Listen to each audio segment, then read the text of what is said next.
Kapag niloko ka ng partner mo, huwag mo siyang papipiliin kung ikaw o yung kabit niya. Kaya dumadami yung mga manloloko eh.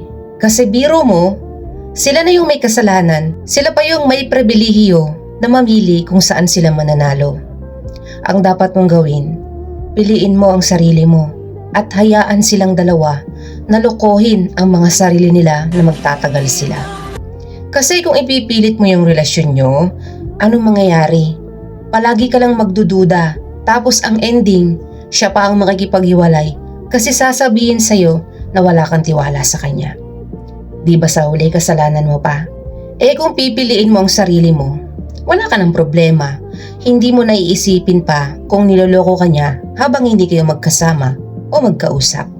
Makakatulog ka pa ng maayos sa gabi. Di ba?